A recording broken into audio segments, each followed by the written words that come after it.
right. Well, I want to welcome everyone to our workshop today, Evaluation Capacity Strengthening with Measurement and Evaluation alum, Jess Littman. Jess is an evaluator with the Global Health Department at the American Academy of Pediatrics and an evaluation capacity strengthening consultant.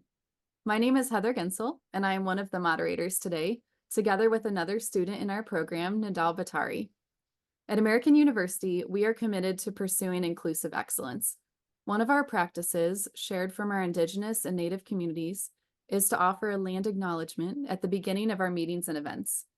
The goal is to build our mindfulness of the historical processes in which we still participate. American University is founded on the unceded land of the Nacotchtank, Anacostan, and Piscataway peoples.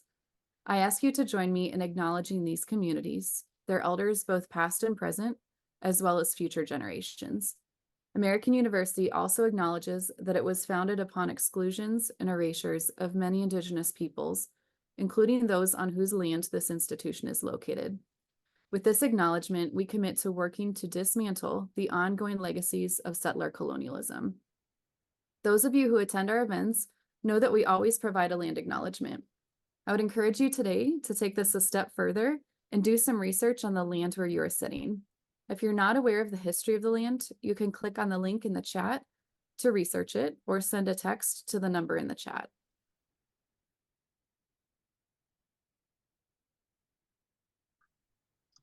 Thank you, Heather. Before we start today, I would like to know, to hear where you are joining us from. So if you'd like, maybe you can just write in the chat box where you are joining us from, and I will read it out.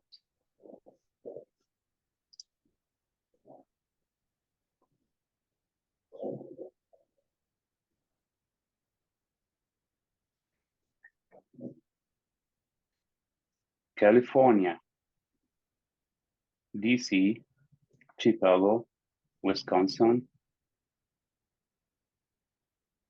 Tanzania, Uganda, Germany. See you tomorrow. Whoever is in Germany. Virginia,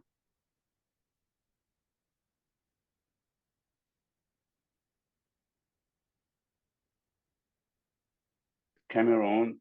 Cool. So we are from like a few states here in the United States, from Africa, from Canada, from Europe,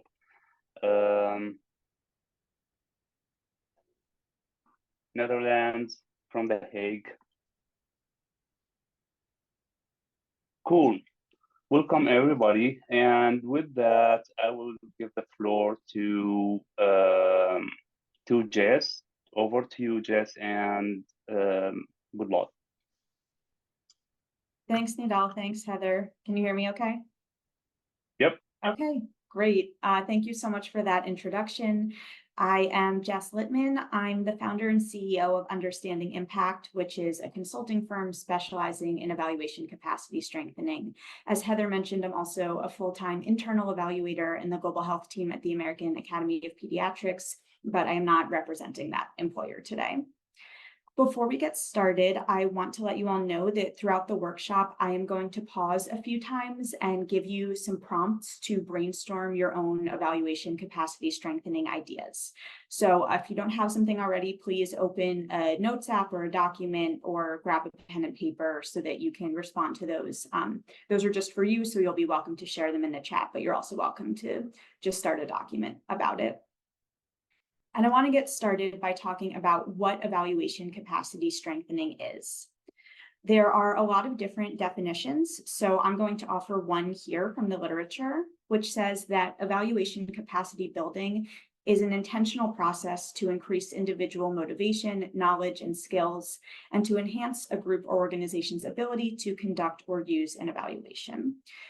This is one of many definitions. It's one that really speaks to me, but if there are other folks here who are already practicing evaluation capacity strengthening, I would love to know how you define it if you want to drop that in the chat.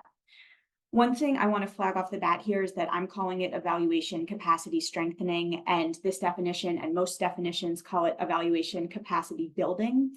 It's not that big of a difference. In general, I prefer the term capacity strengthening to capacity building because it demonstrates that we are strengthening existing strengths and skill sets that already exist and can be turned towards evaluation, as opposed to building up something new, which creates a little bit of an unbalanced power dynamic often when we do capacity building type of work. So that's why I'm using this terminology, but when you see the terms out there, they mean essentially the same thing. Some folks also use evaluation capacity development, which also essentially means the same thing. So folks who do not specialize in evaluation can strengthen all kinds of evaluation capacities. For example, someone who's a program manager might have really strong program design skills, and they might easily pick up theory of change or logic modeling from the evaluation field. Someone working in a finance department might have really strong quantitative skills and be able to easily turn those towards evaluation and quantitative analysis. Evaluation capacity strengthening works best when the evaluator supports each team member to grow skills that are a natural extension of their strengths and their existing role. And that's what I'm going to be talking about in this webinar. But before I get into how we strengthen evaluation capacities, why is this something that we should care about? I hope you all have some reasons of your own. I want to share the top reasons why I'm passionate about evaluation capacity strengthening. Number one is because evaluation capacity strengthening helps to ensure that good evaluation practices are followed. An evaluator working on a given project can't be everywhere at once. And very often we have folks whose background or role is not dedicated to evaluation doing evaluation tasks. For example, the person leading the programmatic side might be the one who presents the theory of change to partners, even if the evaluator is the one who made the theory of change. You might have staff whose focus is on implementing the program, but they're also the ones collecting data because they are the ones who are out in the field. So as evaluators, especially folks who work as internal evaluators, our role is often not just doing evaluation, but strengthening the capacity of others who need to conduct evaluation activities as part of their own roles. And by strengthening their capacities, we're helping them to get better at aspects of evaluation that are part of the job they already have. The next reason is because this helps to ensure that evaluation results are utilized.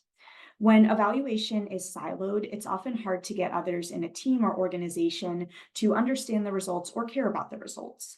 But when other members of the team are engaged in the evaluation, they are better able to explain the results to others. They have their deep understanding of their program role, but they also get a deep understanding of the evaluation, how it was conducted, and that gives them a much better ability to use the results in their work.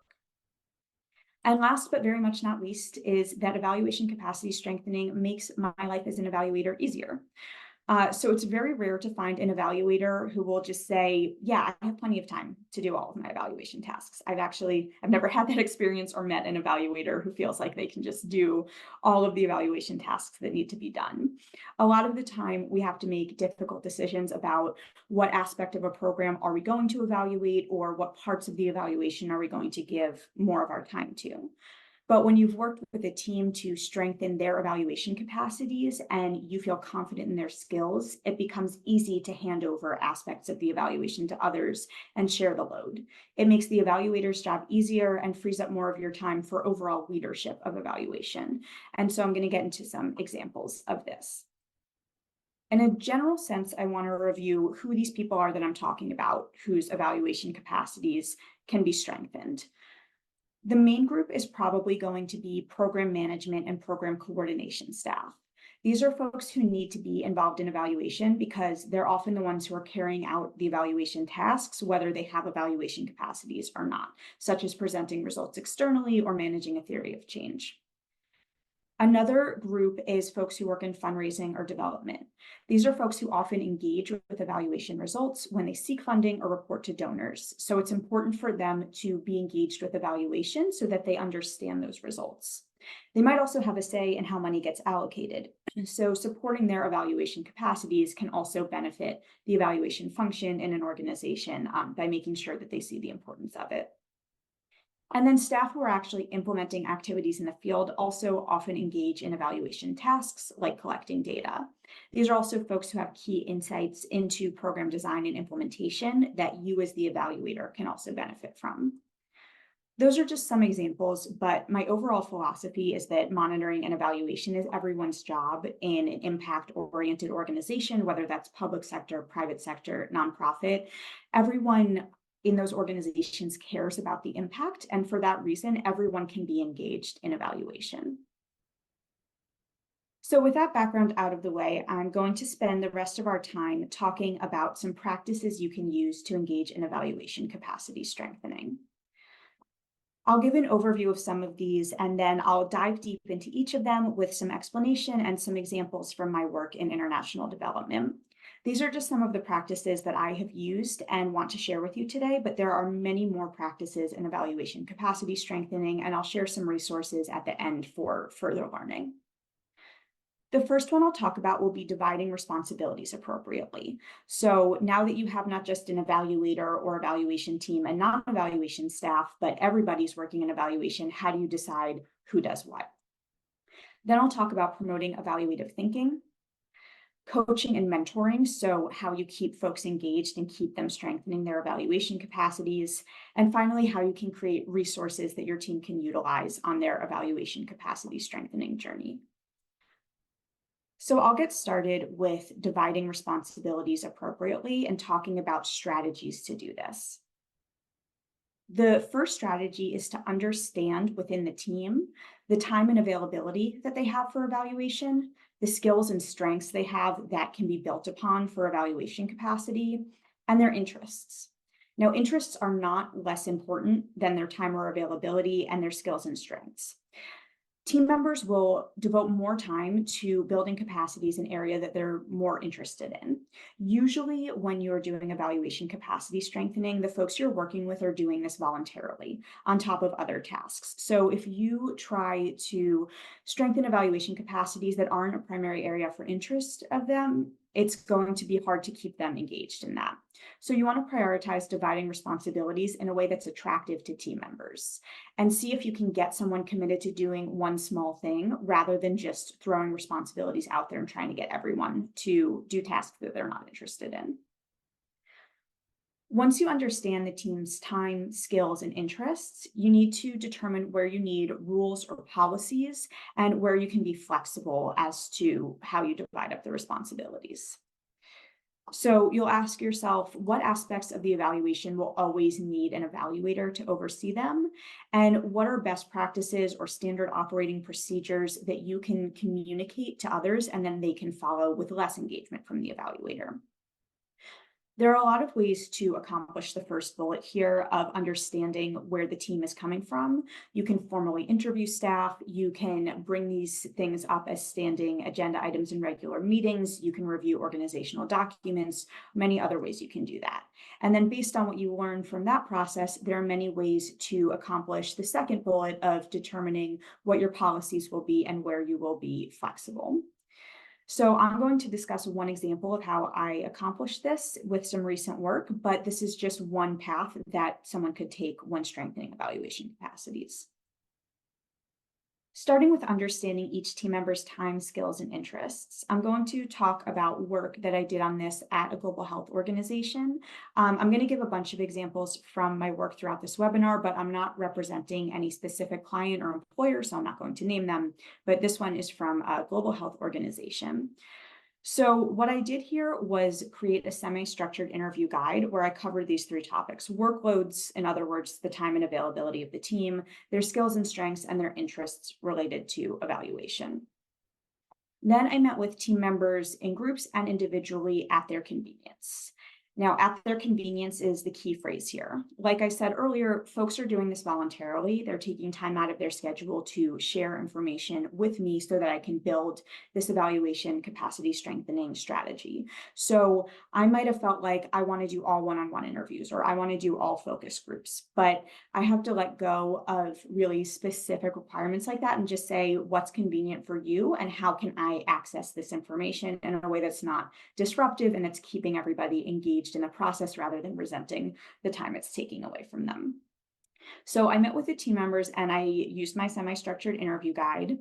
And then from those interviews, I organized my notes into 3 categories, which were the strengths the team had, the challenges they were facing, and their areas of interest in evaluation. So similar to basically analyzing my qualitative data, it wasn't such a formal process, but essentially I organized my notes into these 3 categories. This was the first step for understanding the team's time, skills, and interests as I was building an evaluation capacity strengthening strategy.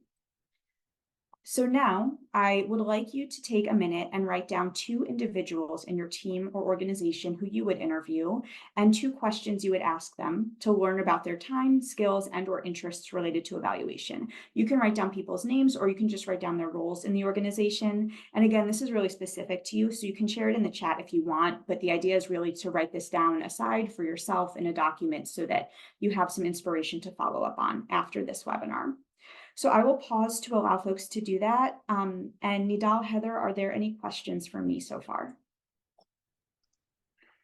I don't see anything in the chat yet, but guys, if you have any question, just feel free to drop it here in the chat box, and I'll read it for to Jess.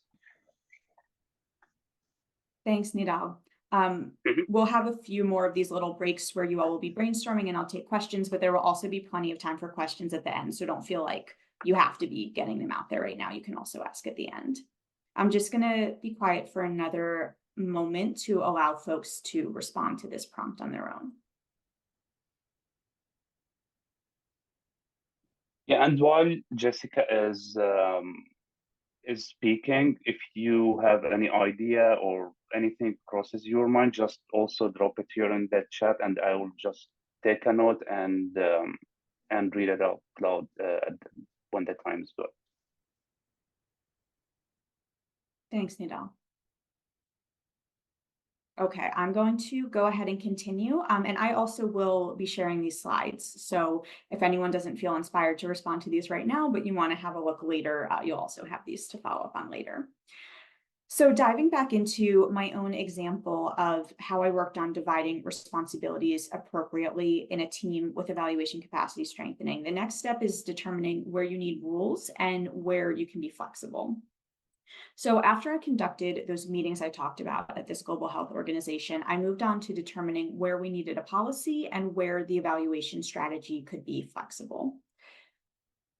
The first thing that I identified from the meetings was the workloads that everybody had, and specifically that the organization had a lot of projects and all the projects had different start and end dates, which meant that all of the staff were at different stages of evaluation at any given moment. One person might be at a baseline, one person might be analyzing post-program data, one person might be conceptualizing a program.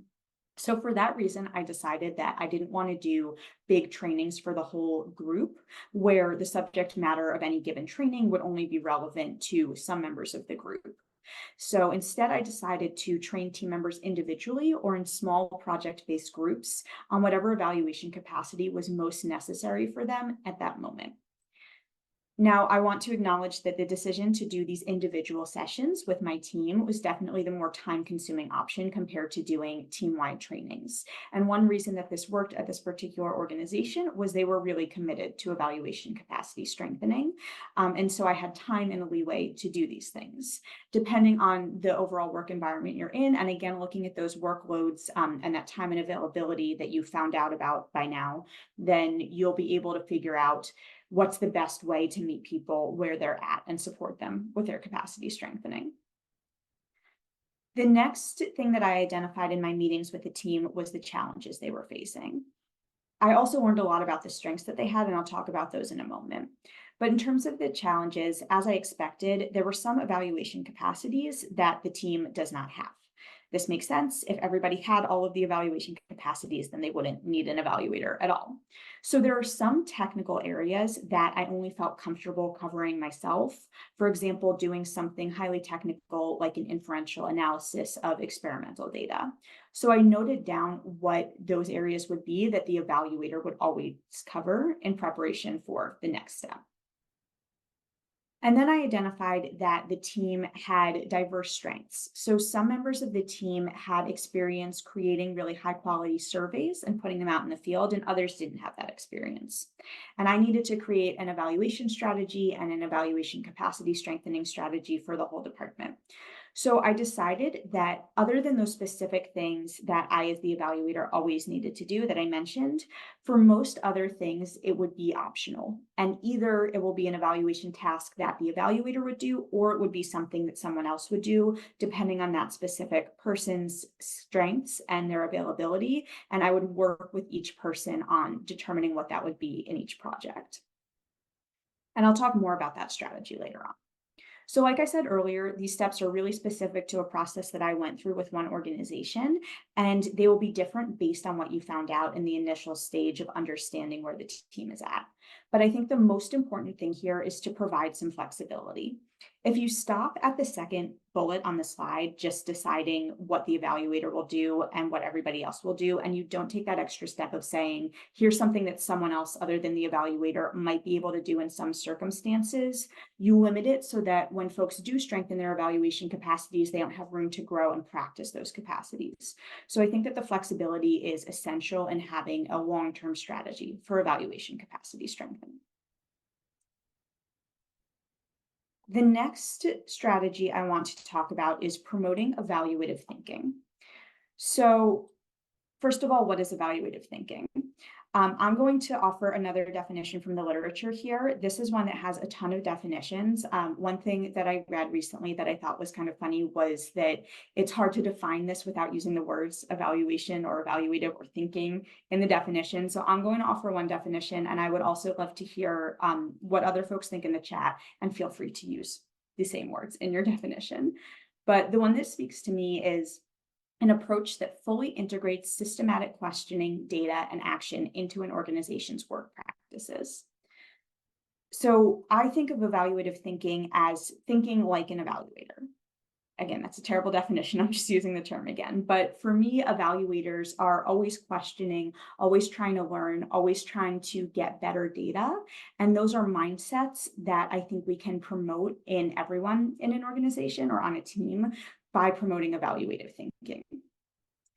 Evaluative thinking and evaluation capacity are concepts that support one another. When people are practicing evaluative thinking, they're motivated to strengthen their evaluation capacity. And when people have strong evaluation capacity, they are more prone to evaluative thinking. So how do we promote evaluative thinking? Again, I'm going to provide some strategies from my own work experiences, and there are a lot of other ways out there to do this. One thing that's really important is understanding what benefits evaluation provides for the organization. So why is this organization doing evaluation? Or are they not even doing evaluation yet and they need to understand the benefits? I think we're mostly evaluators here on the call today, so most folks know the two benefits that most organizations find in evaluation, which are learning and improving their programs and showing their evidence to others and raising money. So understanding which of these is most important to the organization, or what the balance is, and specifically why they're trying to learn, what they're trying to learn about, how they're trying to use evidence to fundraise, is a really important first step in promoting evaluative thinking. Once you've done that, you can emphasize how evaluation can support the organization's goals or mission. For example, you can share that if we do this evaluation, we'll be able to answer the specific question that the organization has. And then you can introduce evaluative ways of conceptualizing existing work and priorities. So for example, the organization probably talks about goals or milestones or achievements or what have you, and you can shift that into the more evaluatory language of outcomes and outputs. If they're talking about program designs, you can show them how a program design usually has the if-then logic of a theory of change. And if we make that more explicit, how that theory of change framing can be helpful in conceptualizing a program design, and many other ways that you can start to introduce evaluative thinking into things that are already priorities at the organization. And finally, embedding evaluation into routine activities.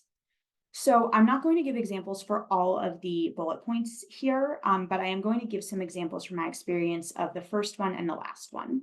So starting with understanding what benefit evaluation provides for the organization, I want to talk about an example from my experience working with an NGO that was doing entrepreneurship education. So what we did at this organization was to engage the senior leadership at the very beginning of the program and have the senior leaders of the organization set the evaluation questions. Before we moved on to evaluation design, logistical planning, or anything like that, we asked the senior leadership team to work with the evaluators and set the evaluation questions. Now, from this experience and other experiences that I've had, I've developed the belief that if you can only get senior leadership to participate in one part of evaluation, it should be this part, setting the evaluation questions. And I would love to hear if folks agree or disagree with that, and why they think is important. I'm going to share a few reasons why I found it really important.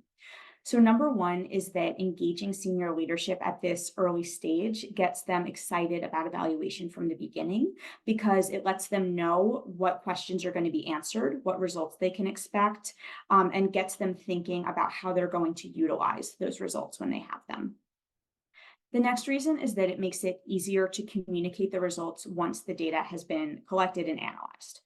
So my absolute least favorite thing that happens to me as an evaluator, and it has happened a lot, is when I present results and someone asks why I didn't use a completely different methodology for the evaluation. I don't know if this has ever happened to you all, but for example, you're presenting qualitative results and the audience is like, why didn't you do an RCT? And I am like, because no one asked me to. So having folks engaged at this beginning stage allows them to know, if these are the evaluation questions you're asking, this is how we as the evaluation team would get evidence for those questions, and this is the evidence you'll have to utilize.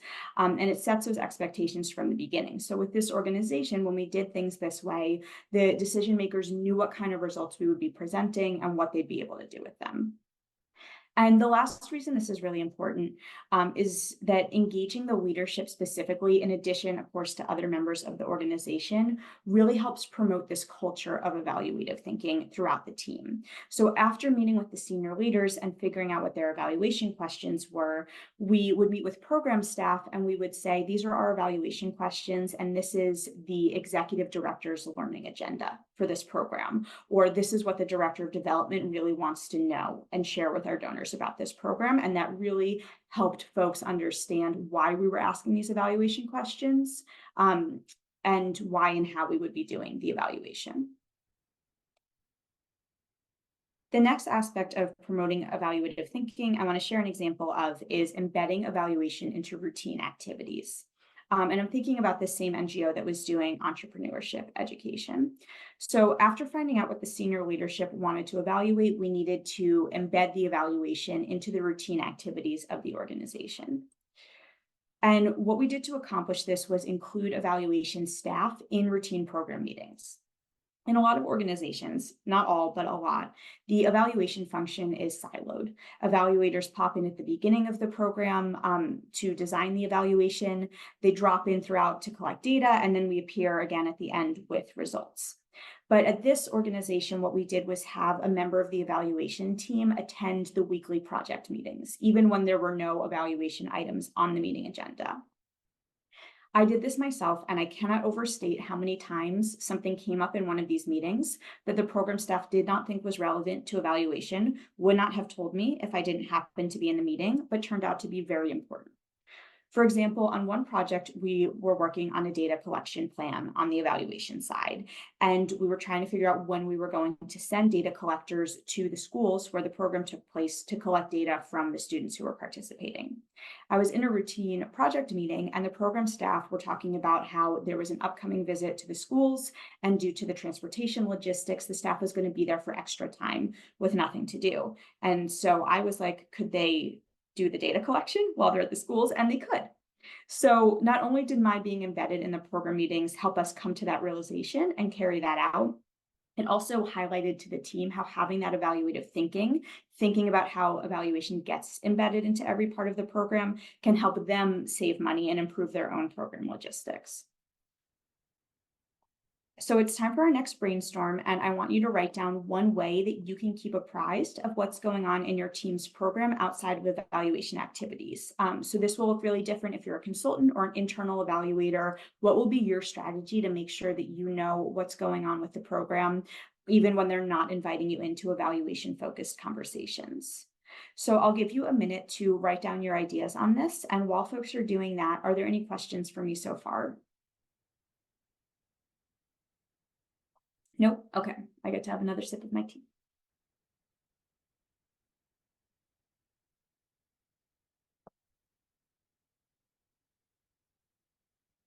I'm just going to be quiet for another moment while folks think about this.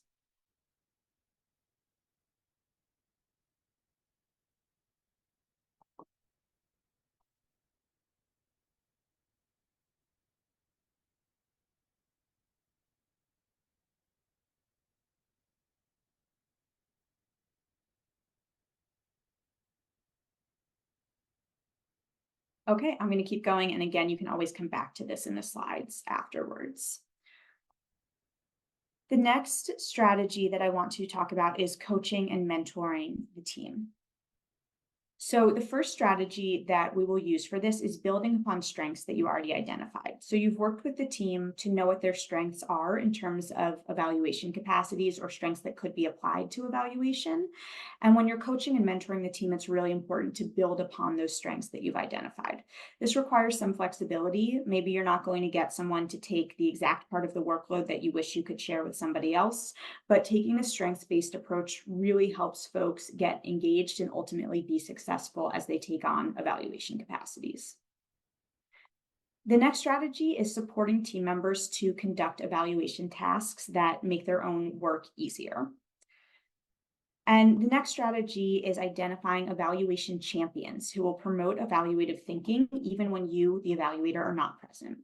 So I think most of the evaluators here will recognize that you often meet other members of teams who aren't evaluators, but they just gravitate towards evaluation and about evaluative thinking.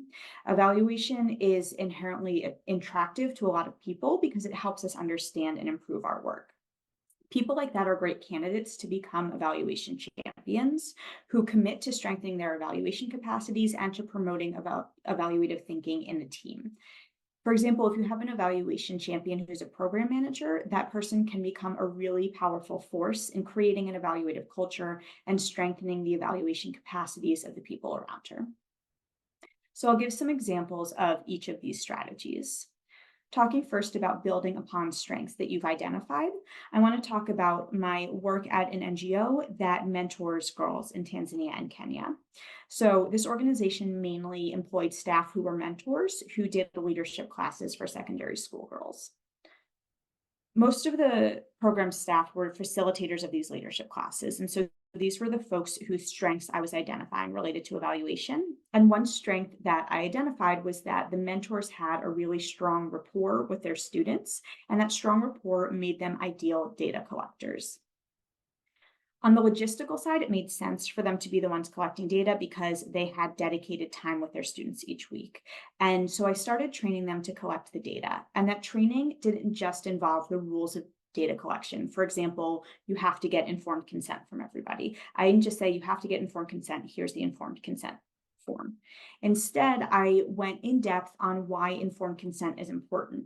And because these were staff members who had a close relationship with their students and really cared about them, the ethics of informed consent really resonated with them. They were motivated to do a good job of collecting data while protecting their students' safety and privacy. So this is one small way of building on a strength to strengthen the evaluation. The next strategy is supporting team members to conduct evaluation tasks that make their own work easier. I'm going to talk again about the Entrepreneurship Education NGO that I worked with. In this organization, we had to identify constructs like entrepreneurship and leadership in order to be able to measure those constructs. So figuring out, did someone get better at entrepreneurship? We needed to define entrepreneurship in order to do that. So figuring out the definitions of those constructs is something that I could have done on my own as an education evaluator, but it would have taken me a long time, especially because entrepreneurship isn't my specialty and I'm not native to the culture where we were working with those constructs. At the same time, program staff were working on creating lessons to teach the constructs. So I engaged with the program staff, a lot of whom were themselves youth entrepreneurs. And I held focus group discussions with them to inform how we would define the constructs. And then I used the definitions we came up with when I was creating the measurements of the constructs. Meanwhile, the program staff who participated in those conversations had been working a lot with their lived experience of these constructs, but now they had these conversations with their peers and gotten to specific definitions that helped them in their teaching. These team members happily contributed just an hour of their time to the activity, and it saved me several hours in figuring out the construct definitions and gave them more tools for their teaching. And most importantly, when I presented the data at the end of the project, everyone was already on the same page about how we were defining these concepts. So the evaluation was more useful to the overall team. And the last aspect of coaching and mentoring I want to talk about is identifying evaluation champions. So I'll speak again about this NGO I worked at that was mentoring girls. At this NGO, I had one colleague whose job was as a program mentor, but she was interested in a career in M&E, and she was actually the one who approached me to learn more about M&E. I actually saw at the top of this call that she's here. I wonder if she will recognize herself in this slide. It's nice to see you. So with this team member, I prioritized developing her evaluation capacities just because it was a strong interest area for her. I brought her into evaluation discussions and activities whenever possible. And I also came to rely on her in program meetings when she would be with the program staff and I wasn't there to model evaluative thinking. When all of this happened, I had never heard the term evaluation champion, and I wasn't aware that there's actually a whole literature on this, and I'll share links to that at the end. But I was just doing this organically, and it turns out that it's something that's part of the whole theory of evaluation capacity strengthening, developing evaluation champions as part of the non-evaluation staff in the team. And these are individuals who can promote evaluative thinking in spaces that evaluators don't always have access to. So I would like you to take a moment to write down the name or role of one person in your team or at your client's organization who could be an evaluation champion. I'll pause to give folks a moment to brainstorm that. And Heather and Nidal, are there any questions? None yet. Jess. Okay, I'll just give folks a moment to brainstorm.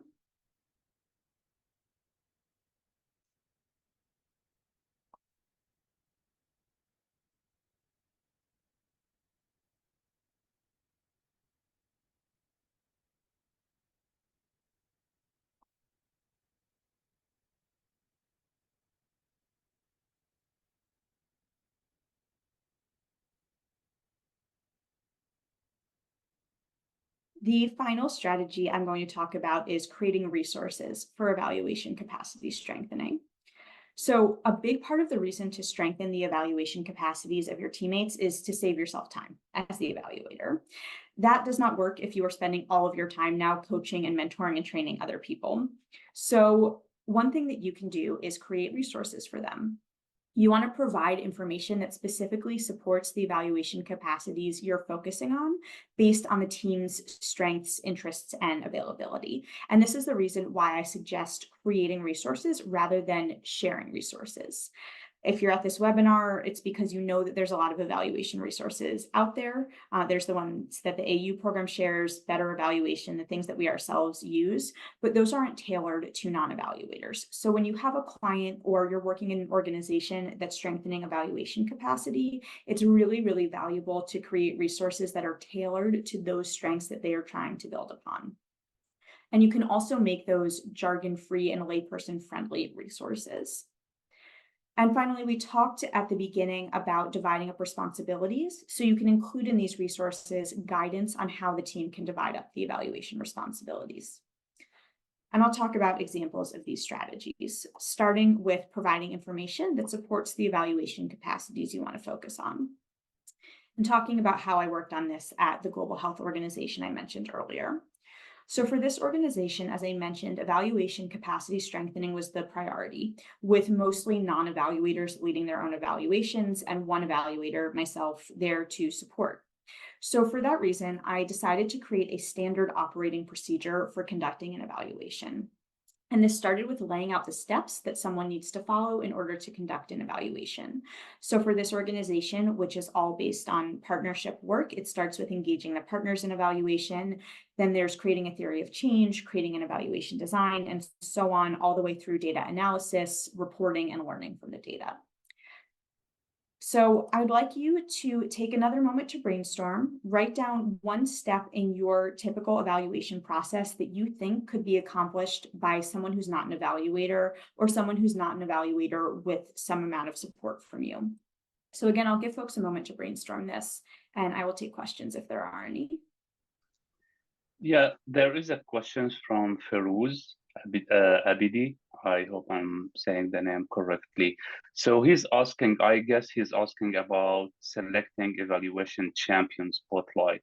He says like it can be a person from project team, right? Absolutely. Someone in the project team is a great example of someone who can be an evaluation champion because they are embedded in the team. That's probably the area where you're trying to strengthen evaluation capacities. And Erica Davis is asking, how do you identify an evaluation champion without making it appear as more work? That's a great question, Erica. And I have some Mm-hmm. resources at the end that show examples of how folks have done this in other organizations. So I think there's two key things here. One is only doing this with people who care about evaluation and, like I said, are already committed to evaluative thinking and it's something they want to do. Now, that only works to a certain extent because there's only a certain extent people want to do extra work. So I think it's knowing what the limitations are going to be. So figuring out how you want your evaluation champion to function. Is it just a matter of speaking up for the evaluation in program meetings? That can be a relatively light lift, and figuring out with that person what's appropriate for their role and the time that they have available to potentially commit to this.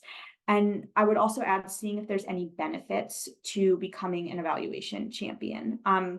So the person that I was talking about earlier, the evaluation champion that I worked with, has now pivoted to a career in monitoring and evaluation. So if that's something that could benefit that person or could make their job easier, then that could also be a motivation.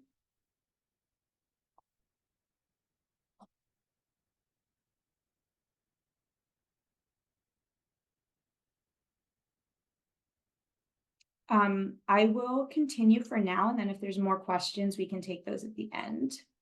Okay. So coming to the next stage in creating resources for your team is making sure that your resources are not jargony and that they're friendly for the layperson audience that you're working with. So again, at the same organization I've been talking about, where I had laid out the steps that you need to do an evaluation, I created a set of resources that can support a layperson to conduct each of those steps in an evaluation.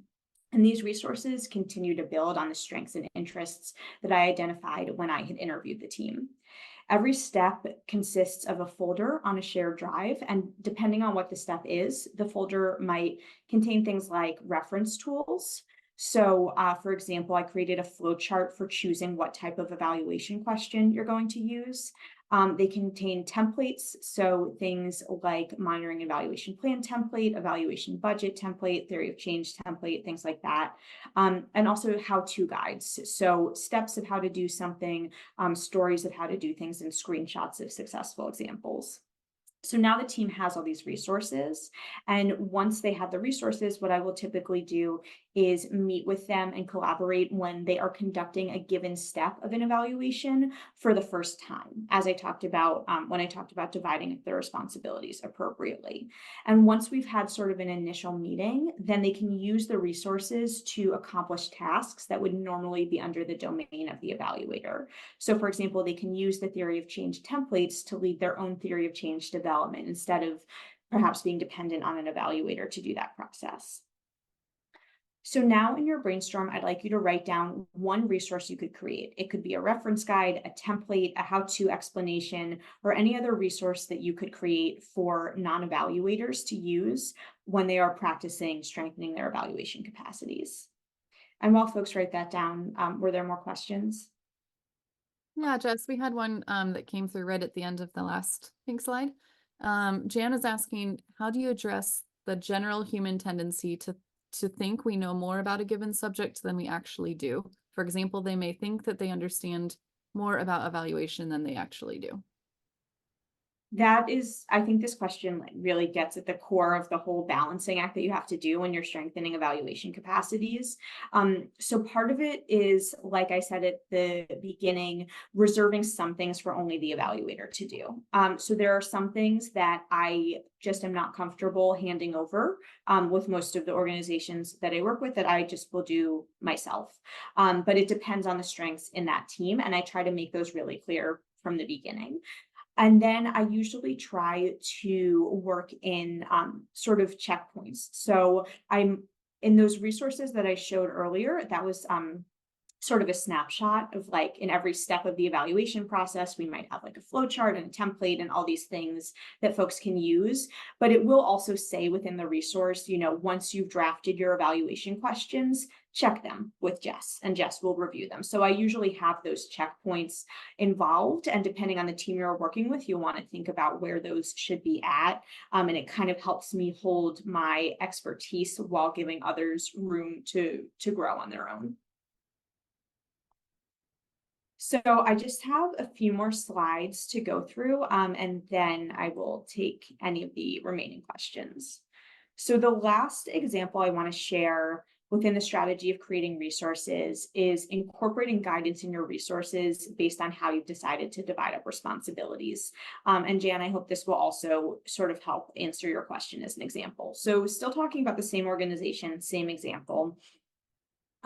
As I had realized when I was interviewing the team, different members of the team had different strengths and interests. And so there are certain things that I always need to do as the evaluator, and those are described in the standard operating procedure that I created. Then there's certain things that some team members feel comfortable taking on, while others might want me to support them, and others might want to learn more and then take it on. So the resources that I created for the standard operating procedure lay out different options for accomplishing most evaluation tasks, so that each team member has a little bit of room to strengthen their skills and have my support when needed. So for this reason, I decided to call it a standard but flexible operating procedure, because it's not really a standard operating procedure. There's a lot of different ways to do it, but it does include standards for what you need to achieve in the evaluation. So to share an example, I created a set of resources on how to create a theory of change. And for a project with this team, the program team had two goals to create their theory of change. They wanted to understand the program logic for themselves and lay it out for internal use. And they also wanted to have a visually engaging theory of change graphic that they could share with external parties. So basically your usual two main reasons for creating a theory of change. So in order to accomplish this, I first met with the two program managers and we brainstormed the theory of change together using virtual sticky notes. Then we brought in two more members of the team who were newer to working on the program. I showed them that brainstorm we had created, and then I shared with them my set of theory of change resources. Those resources include several different template options for folks to choose from, examples of theories of change at the organization, and examples of theories of change from other organizations.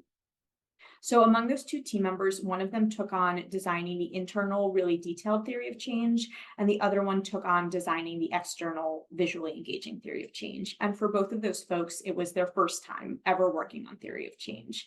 And they each were able to create an excellent product based on basically having a 1-hour meeting with me and then using the resources I had shared with them. And then going back to this question from before, they did share drafts with myself and the program managers, and we gave feedback on the drafts throughout the process. So there are a few great outputs of this exercise that I'm really excited about. First of all, the team has the theories of change that they needed so that they can manage and communicate about the program. Second, the team members were able to participate in the process who might not have had the resources to do so earlier. They're both more junior members of the team, and they hadn't worked with theory of change before, but because all these resources were available, it wasn't burdensome at all to engage them. In fact, we got to benefit from their program knowledge and expertise in creating these theories of change. And last but not least, I did a lot less work on it than I usually would when I'm developing a theory of change. And just a quick plug, I am going to be presenting a poster on this standard but flexible operating procedure at the American Evaluation Association conference in October at the Thursday night session. So if anybody is going to AEA, I would love to see you there and talk more about this and other evaluation capacity strengthening topics. So this is what I have for you on evaluation capacity strengthening strategies. I want to just highlight a few more general points before we get to more questions. And first, I want to anticipate a question that hasn't been asked yet, but I think might be on the back of some folks' minds. Am I going to work myself out of a job by strengthening everyone else's evaluation capacities? So this is something that I reckoned with and worked with others on. And so I just want to say, no, you won't. Evaluators have specialized skills that are not easily replicated without years of training. And equally as importantly, most of the folks you're working with who aren't evaluators don't want to be evaluators. They have their own priorities in their jobs that they want to focus on. So my goal with this presentation and in my work in general is not to show you how you can teach others to do your job, but to encourage you to use strategies that help program staff develop evaluative thinking and skills that make their jobs easier and make your job easier. And I just want to highlight some of the things that I do as someone who really focuses on evaluation capacity strengthening. So I will create and update the resources for evaluation capacity strengthening. I provide training for folks on evaluation capacities, and I still do a lot of the technical evaluation tasks like evaluation design, measurement, data analysis, interpretation and reporting, and writing about the evaluation. And I'd like to leave you with some key takeaways today. Number one is that there are a lot of ways to strengthen evaluation capacities. I've just touched on some, and I think this was a pretty dense presentation, but I really feel like I've just scratched the surface of ways that you can strengthen evaluation capacities. I really encourage you to see what direction you can take the suggestions I've made today, as well as those in the resources that I'm about to share. The next key takeaway is that evaluation capacity strengthening should be based on the strengths, interests, and availability of your team. So I don't hope for folks to walk away from this webinar planning to implement a whole new strategy where responsibilities are divided equally for evaluation among the whole team. Instead, I hope that you'll find one thing that you can do to strengthen evaluation capacities and build up from there.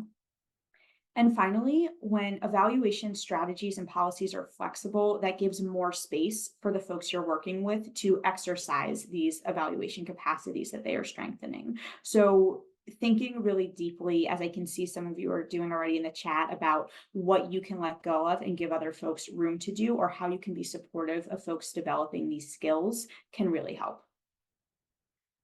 I hope some of you used those brainstorm prompts. And if you did, then what you have now is a list of some individuals who can give you input on the team's strengths, availability, and interests, and some of the questions you'll ask them. You have one way that you're going to keep apprised of what's going on in the programs.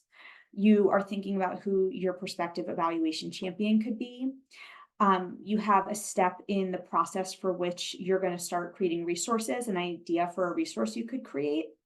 And so again, I'm not saying go out and do all of these, but if one of these speaks to you, if you're like, oh, this person is obviously the evaluation champion, start there. Or if you're like, oh, I made a presentation recently that I could adapt into a resource, go with that and build from there in your evaluation capacity strengthening strategy. As I mentioned, I have some resources for you. I know it looks like a pretty short list, but these case studies is a list of a lot, like dozens of articles on evaluation capacity strengthening that you can get to through here. So I hope that these will be helpful for folks. I'm not going to talk about them, but they'll be in the slides for you all to access at your leisure. And with that, I'll take any more questions. Sure, Jess. We can start off with this one from Carly. How would you recommend working with team members who are very resistant to working on evaluation-specific tasks, including basic survey design and speaking on behalf of evaluation deadlines to grantees because they have an evaluator on the team, in parentheses, you? That is a great question, Carly. So I think it goes back again to figuring out what the benefit is going to be to them. And if it's possible for you to find examples from the past, I can find that to be really helpful. So you don't want to like make people feel badly, but if there's a way that you can point out something in the past that their contribution would have mattered to, that can be a way to actually build them up. So you can say, you know, in the last cycle, we did this survey. I did it myself. I did my best, but so and so, we would have really benefited from having you participate in the survey because I see now that we didn't ask this question that I know you would have brought up and that would have really helped you in your work, for example. So how can you communicate to them why their participation is not just to save you time, even though that is obviously a really important part of it, but how it's going to help them to utilize the evaluation. Great, thank you. Nidal, do you want to take the next one? Sure. Feroz Abidi is asking, theory of change is being developed before the project, but evaluation is being done at the end. How to talk with manager to brainstorm TOC? And then he adds, does that mean to change TOC when doing evaluation at the end of the project? Yeah, this is a really interesting question. I'm going to answer the second question first. Like I've talked about a little bit today, I try as much as possible to prioritize flexibility when I am bringing folks into the evaluation world. So I would not have like a rule against changing theory of change or doing theory of change later in the process. I usually ask folks to do it at the beginning, and I'll talk about why, but I don't think you necessarily have to approach it like it would be the worst thing in the world if you made changes later on or decided to do it later if you're doing purely an inline or a summative evaluation, if that's what's right for the program. But if you do feel that it's important to get your theory of change at the beginning of the program, then again, I would work with the manager on how that is going to help them. And I think having this attitude of flexibility can help you in that conversation, because when you approach these conversations with like, this person disagrees with me and I need to convince him, they're going to sense that attitude from you. But if you approach it as like, I'm going to share why I think we should do it from the beginning, but I'm open to hearing your explanation of why we should do it at the end, it creates a better back and forth in the conversation. And then you can use the arguments like I talked about before of sharing why you think it would be better for them to have it from the beginning. So I think folks should usually develop theory of change at the beginning of the program. The number one reason being because it makes sure that there are no gaps in your program logic. So if you have a set of outcomes and impact, the theory of change should show how you are going to reach those. And it should help you plug those gaps with program design before you just do the evaluation and realize that you didn't achieve it. So depending on what's interesting to that person, maybe they want to write the results of this evaluation into a grant. You can point out to them, you know, if we don't achieve the program goals, it's going to be really hard to write this into the grant. But if we have a theory of change at the beginning, it's like a roadmap for how we're going to achieve the program goals, and it'll help us get there. Great, thank you so much, Jess. And I think I saw a raised hand from George, possibly. George, did you want to unmute and ask your question? Yes, I think thank you very we're much. Can you hear me? Yes, yes, we can hear you. Yes, my contribution was going to the first comment, which was on resistance to evaluations. Based on my experience, this is a very common thing, and it should not be treated as an event. You know, getting the culture of evaluation acceptance is a process, and it has to be a continuous process. So in my experience, what I have always done as a member of the country office leadership team, I have made evaluation as a standing agenda. So that I keep speaking about it, and I keep raising awareness on the role of each and everyone at the country office level as well as at the field level.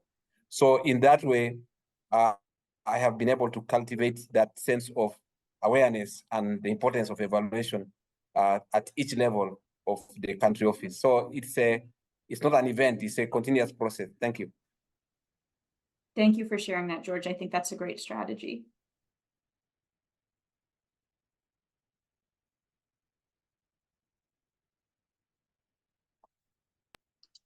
I think we have some time for more questions. And maybe I also want to give a comment on the theory of change. Go ahead, George. Yeah, so again, in my experience, theory of change, yes, as you've mentioned it correctly, we normally do it at the beginning of the design of the project. But as you can see, it is also based on a set of assumptions. And we believe that if those assumptions work correctly, then we would be able to realize the change that we are looking for. But oftentimes that may not be the reality. And this is why as we go through project implementation, process evaluation becomes very important to help us test whether those assumptions are holding true or not, or if there are certain things which have changed in the environment and that some of our assumptions have become obsolete, then we may need to adjust them. So it should not be something which is it should be dynamic based on the changes that are happening. Otherwise, we can remain stuck on a theory of change which has become obsolete because of changes in the context, especially for us who operate in the fragile context. Thank you. Yeah, that's a really great point, George. I also, in the theory of change templates that I share with my teams and clients, I usually include an assumptions section. And I agree with you, you have to keep testing those throughout the process. Thank you, Jess. We also have a question from Kojo Jessel, if I'm saying that correctly. When evaluating projects, project managers are reluctant to share financial information in particular. What can be done to obtain reliable project expenditure management data? That is an interesting question. So project expenditures is not my area of expertise in evaluation. I would say that this sounds like a teamwork issue in the organization. And so I wouldn't say this is my expertise as evaluation capacity strengthening is in general, but since I have the microphone, what I would just say is, again, showing them why this is important and helpful to them. So if you guys want to know what the expenditures were and how it affected the program, you have to give me this data. If you don't want to know that, keep the data for yourself, but put that in whatever professional language you use at your organization. Thanks, Jess.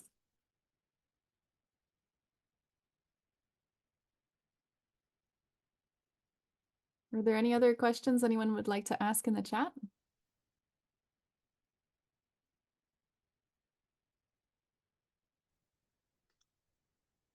Well, I think maybe we can sum up what Jess said today or talked about today, her presentation in a few points. And if there is any, if there are questions, feel free to drop it here in the chat box and we'll take it while we're summarizing what we talked about today. So basically what Jessica was presenting today is practices to strengthening the capacity of evaluators for evaluation for organizations or for organizations. So she shared with us 4 practices. The first one is dividing responsibilities appropriately, which basically talking about understanding each team members' time, availability, skills, and interests. Determine where you need rules and where you can be flexible, which is one of the most important or golden rules in evaluation actually. And the second practice is promoting evaluative thinking through understanding what benefits evaluation provides for organizations, through emphasize how evaluation can support the goals or mission, and thirdly, introduce evaluative ways of conceptualizing existing work areas and priorities, and finally, embed evaluation into routine activities. The third practice is coaching and mentoring, and she shared with us the three strategies. They are built upon the strength of you identified, support team members in conducting evaluation tasks and make their own work easier, identify evaluation champions who will promote evaluative thinking even when you are not around. And the fourth practice is creating resources. And the strategies that Jess suggested: one, provide information that supports the evaluation capacities you are focusing on based on team's strength, interests, and time.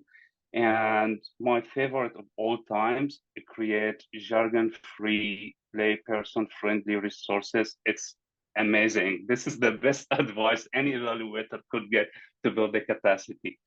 From experience, believe me. And the third one, incorporate guidance based on how you have decided to divide up responsibilities. Like with that, thank you so much, Jess. This is really, really informative presentation, and like I personally enjoyed it. If we don't have any more questions, I would just say that we have our next webinar, and it will be on October 8th. It will be on use observation and participant observation in evaluation with EU MSME alum Tiffany Smith. Heather will, I think she's gonna drop out in the chat. Is there anything else, Heather, Jess, you want to add to this conversation? Maybe we have. I just want to say thanks to Dr. Peters and the AU program for hosting me today. This is really great. I love hearing the questions from everybody. Thank you, Heather and Nidal, for facilitating today, and thank you everybody for coming and sharing your questions. Thanks very much, Jess, for hosting our webinar today. We all learned so much, and to Heather and Nidal for your expert moderation. Very much appreciated. Thank you.